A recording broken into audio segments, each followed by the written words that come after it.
ज़ियाउल हक से भी आपका बराह रास्त आप कभी नहीं मिले, ज़ियाउल हक कभी नहीं आए दरबार आलिया में। ठीक। लेकिन ज़ियाउल हक ने एक मुशाहिद कॉन्फ्रेंस कराई, सही।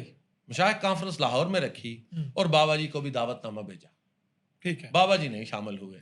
ज़ियाउल हक ने फैसलाबाद के डिप्टी कमिश्नर को कहा कि हेलीकॉप्टर लेकर पहुंचो, सूफी साहब को वहां से लो और चंद मिनट के लिए उन्हें कहें कि आपको हेलीकॉप्टर पर ले जाते हैं, हेलीकॉप्टर पर वापस ले आते हैं और आप शामिल हो जाएं इस मुशाहिद कॉन्फ्रेंस में।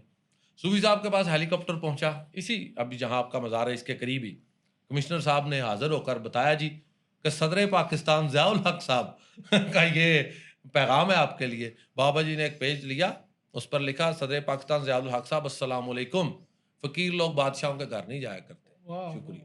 तो ये दूसरे हाकिम की मैं बात कर रहा हूँ, इससे भी ज़ाहिर है कि कैसे मुमकिन है वो जानता ना होता। बराह रास्त नहीं, हमने कोई अभी तक ना हमारे सिर्फ पास कोई हाकम गवाही नहीं है। बल्कि मजबूत हाँ, तरीन कैसा आप जानते हैं भाई फौज पाकिस्तान उसके की पास। तारीख का सबसे हाँ जी, मजबूत हाँ जी, ज़ियाउल हक साहब। हाँ जी, हाँ जी। फिर बात आती है मियाँ नवाज शरीफ की। मियाँ नवाज शरीफ अगर आप चाहें तो मैं थोड़ा तफसील के जी, साथ जी, उनका तफसील बयान के करूँ साथ क्योंकि में उनकी 4-5 हाज़िरियाँ हैं। 4-5 हाज़िरियाँ, 4-5 हाज़िरियाँ हैं। सारी ये दरबार शरीफ पे। सारियाँ इधर जब जहाँ आप अब आपका मज़ार शरीफ मज़ार है, कैंप दारुल ये इस जगह की कैंप हाज़िरियाँ दारुल हैं। इहसान, जो पहला मरकज़ है सलार वाले की मियाँ नवाज शरीफ की कोई हाज़िरी वहाँ कोई अभी तक हाज़िरी हमने नहीं देखी। ठीक है। इसलिए यह तो नहीं मैं दावा करता कि कतई है ही नहीं, हुँ, कल कोई मतलब निकल आए तो ठीक है ठीक भई, है, अगर अच्छे सबूत के साथ मिले। सही है।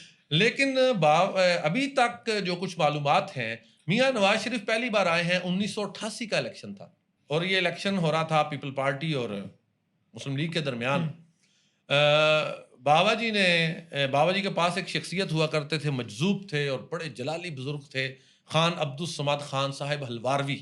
हुँ, अब इनका मज़ार सादकाबाद में है। बाबा जी अक्सर अहम मौक़ों पर इन्हें दुआ के लिए भी तलब फरमाते और ये मजलिस का रूहानी अहवाल भी रकम करते। इन्हें बाबा जी ने बुलाया और कहा कि नवाज शरीफ के लिए दुआ करें। इन्होंने दुआ के लिए हाथ नहीं उठाए।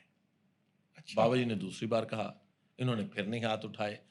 बाबा जी ने तीसरी बार ये कहा कि अगर ये काम नहीं होगा खान साहब, तो जो काम मेरे ज़िम्मे है मैं वो भी नहीं करूँगा।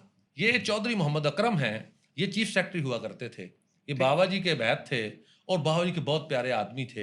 ये उस मजलिस में खुद मौजूद थे। हुँ, ये उनकी तरफ से मैं रिपोर्टेड बात आपके सामने हुँ, बयान कर रहा हूँ हुँ, कि बाबा जी ने कहा कि अगर ये काम ना हुआ खान साहब, तो जो काम मेरे ज़िम्मे है, मैं भी वो काम छोड़ छोड़ दूँगा। दो। इस बात पर खान साहब ने हाथ बुलंद किए, आसमान की तरफ देखते हुए कुछ देर के लिए दुआ की और फिर दुआ के बाद हाथ अपने मुंह पर फेरा तो बाबा जी ने मियाँ नवाज शरीफ को कहा कि मियाँ साहब सरदारी मुबारक। ये इलेक्शन का दिन था, इलेक्शन दोपहर के 1 डेढ़ दिन दिन का, हाँ, दोपहर 1 डेढ़ बजे का वाक़या है। मियाँ नवाज शरीफ वोट डालकर आए थे, दुआ कराने के लिए। ऐन इलेक्शन के दिन का वाक़या है।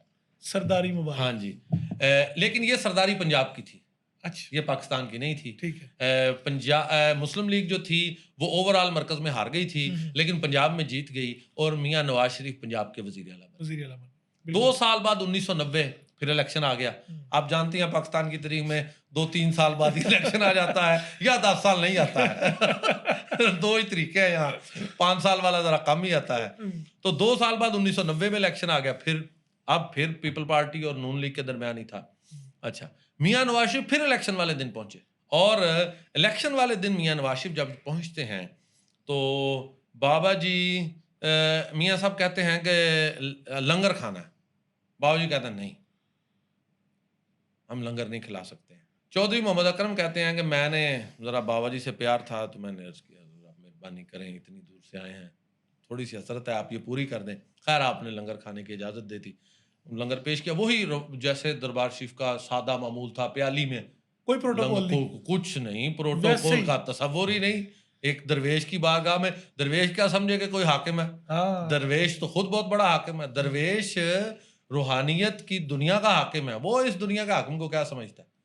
नवाज़ शरीफ साहब हाँ, को वो उन्हीं तो अपने बर्तनों में हाँ, उन्हीं नवाज़ शरीफ बर्तनों में। जो दरवेश है वो तो अपने नफ्स पर हाकिम है। हुँ, नफ्स से बड़ी सल्तनत किसकी होती है? जिसने उस पर हुकूमत कर ली उसको किसी की हुकूमत क्या लगती है? तो उसी बिल्कुल सादा चटाई पर बिठाकर एक रोटी रख दी गई और लंगर लाकर रख उसी दिया गया। प्याली में, उसी प्याली बर्तन सादा प्याली में। खैर लंगर खाया, लंगर खाने के बाद आपने मियाँ नवाज़ शरीफ को कहा कि आपको जीत मुबारक। हुँ, लेकिन एक बात साथ कही, आपने फरमाया मियाँ साहब याद रखें, ये जीत आपकी किसी खूबी की वजह से नहीं मिली, ये अल्लाह के करम की वजह से है। अल्लाह का करम न भूलना, ये ये बरबला कह बात दिया। साफ। हाँ, और इसको रिपोर्ट करने वाले चौधरी मोहम्मद अकरम भी हैं जो चीफ सेक्रेटरी से, और कमरुज़्ज़मान एक पर्सनल सेक्रेटरी हुआ करते थे नवाज शरीफ के।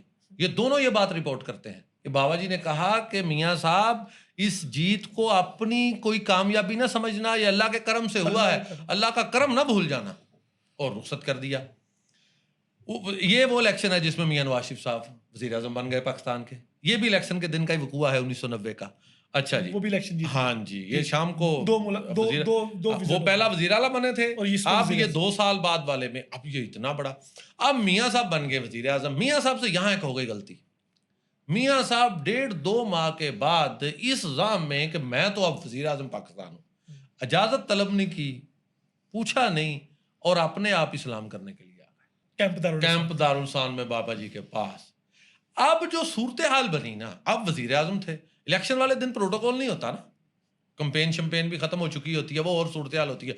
अब वजीर आजम ने आना था भाई, 2 दिन पहले सिक्योरिटी क्लियरेंस का हमला पहुंच गया दरबार आलिया, और उसके इर्द गिर्द जमीन, उधर सर्च ऑपरेशन शुरू हो गया, यहाँ क्या कुछ है, लोगों की छतों पर जा पड़े। जब बाबा जी को वो बहुत जलाल आया, इतना जलाल आया कि अगले दिन जब मियां नवाज शरीफ पहुंचे तो बाबा जी इतने जलाली लहजे में उन्हें मिले, और चंद लम्हे के अंदर ही आपने उन्हें वापस भेज दिया। चौधरी अकरम भी साथ नहीं थे उस दफा, क्योंकि मियां नवाज शरीफ ने किसी को बताया ही नहीं। इसी जाम में आप पहुंचे कि मैं तो अब वजीर आजम बन गया हूँ। बाबा जी का जो जलाल नजर आया ना, तो मियां साहब को भी लगा कि ये काम हो गया खराब। दरवेश गुस्से हो गया। मियां नवाज शरीफ ने अब चौधरी अकरम को कहना शुरू कर दिया कि बाबा जी से दोबारा इजाजत लो, मैं हाजिर होना चाहता हूँ, पिछली माफी तलाफी हो जाए। अच्छा, तीसरी मुलाकात में बाबा जी ने इग्नोर करके कहा कि बहुत ठीक है, सख्त रवैया, सख्त रवैया, बहुत सख्त रवैया, मतलब और कुछ आपने कहा नहीं। फरमाया, वाह ना, आपने अच्छा। फरमाया ये दरबार है, सियासत खाना नहीं है, मत आया करो। मत आया करो। हाँ, मैं दरवेश आदमी हूँ, फकीर को मत तंग करो। ये तीसरी तो मुलाकात हाँ, का ये है। तीसरी ठीक मुलाकात। है। अच्छा, अब इससे ये तो महसूस हो गया कि बाबा जी नाराज हो गए नाराज हो हैं। अब मियां नवाज शरीफ को ये पड़ी कि बाबा जी को राजी किया जाए। अब फिर चौधरी अकरम को दरमियान में शामिल किया। सही। चौधरी अकरम बाबा जी के पास हाजिर हुए। उन्होंने पास हाजिर होकर अर्ज की कि जी मियां साहब, बार बार अर्ज करते हैं तो मेहरबानी करें, आप शफकत फरमाएं, फकीर का दिल बड़ा होता है, बस गलती हो गई है उनसे, तो अब वो प्राइम मिनिस्टर वाला प्रोटोकॉल नहीं लेकर आएंगे, सादा एक खादिम की हैसियत से आपकी खिदमत में हाजिर होंगे। आपने चौधरी अकरम के जिद करने पर कहा अच्छा आएगा, खड़ा खड़ा चला जाएगा। चौथी मुलाकात ये। हाँ जी, आएगा, ये बिल्कुल फिक्रा याद रखिए, आएगा। आएगा, वजीर आजम ने आना है, और एक कुल्ली में नहर के किनारे नंगे पांव और सादा कपड़े पहना हुआ दरवेश कह रहा है कि आएगा, खड़ा खड़ा चला जाएगा। खैर जी, चौधरी अकरम ने सोचा इजाजत मिली, जान छुट्टी, उधर भी वजीर आजम है तो मैं चीफ सेक्रेटरी हूँ, तो जाकर खुशखबरी सुनाऊं। जाकर बताया जी मियां साहब इजाजत मिल गई। अब दिल में कि जब चले ही जाएंगे तो बैठ भी जाएंगे।